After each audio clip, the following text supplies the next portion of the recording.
what am I? Like, what are these thoughts going to lead to? How can I have left something that no one has ever left? So growing up, I was a member of a church for the majority of my life. I basically spent almost 2 decades in Islam from a very conservative sort of background. For me, and this is the case for a lot of Muslims, particularly from conservative backgrounds, it's a way of life. It'll filter through everything you think and do. You know, who you talk to, who you're friends with, what you look like, what you wear, what rituals you take part of. It's everything, right? And it's everything from a very young age. So imagine what happens when you don't have that anymore, or you don't believe in that anymore. I left my faith in a very gradual way, so there was no big bolt of lightning. I would compare it to losing touch with a friend.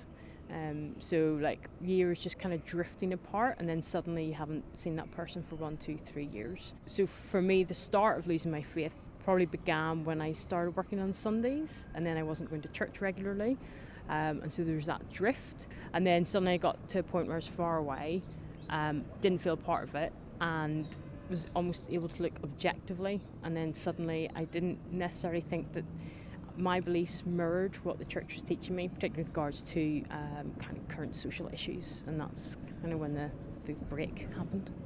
Everyone has questions, whether you're in a political group or a religious group. But the answers to these questions stopped making sense the older I got. So the more I learned about different philosophies and how people interacted with the world differently, the more I kind of met other people beyond my faith group, the more some of these questions just didn't make sense to me anymore. Leaving the church probably had an impact in 2 ways. So one was it gave a great sense of community and belonging. So there's a lot of friendships. It actually meant a lot when you kind of reflect back. So a lot of older people, just those passing friendships. And then the second thing would have been, I guess, the more spiritual or psychological loss.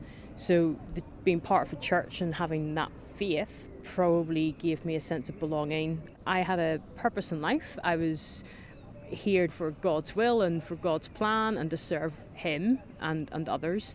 And then, so suddenly I didn't have that anymore.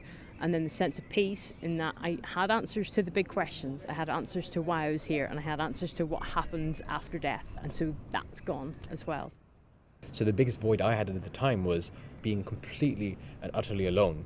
Beyond that, another void becomes about community, because if you only really grow up with religious people from your community, then suddenly you're trying to interact with non-religious people. How do you trust them? And that trust issue is quite a big one for a lot of people. I think faith is expressed in society in many different ways. People have faith in different religions. People have faith in sports teams. People have faith in family or science. So I think most people out there have a faith in something. Yes, and on the way to where I was going, I noticed a man. So the improvisational drama stuff is very interesting because it was one of the first things I did after I left Islam. What's very interesting about improv is that it forces you to become a child again. And so you kind of really bring yourself down to like a baby level, and then you build up. So then you're building up structures with other people. It really helped for me to see I can enjoy something in the world that's not religious. It was something that really gave me a sense of purpose in some ways. I think now that I don't have faith in God in the same way that I did before, and I think that's probably still something I'm working out. I still have faith in the goodness of humanity to a certain extent. Like, humans are innately good and that we're here to serve each other, and I try and still live that way. In terms of whether or not I have things that are faith-based, I think I probably do. So for example, I have faith that religious people, especially from Muslim backgrounds, will eventually accept ex-Muslims. But I can't prove that. It's a belief system I have that is probably going to end up that way, and so I'm working towards that. It's based on nothing. Somewhere out in space, between the Earth and planet Mars, elliptically orbiting the sun amid the stars. Oh, so small, mighty Hubble can't reveal it. Floats a tiny china teapot, I can't prove it, but I feel it.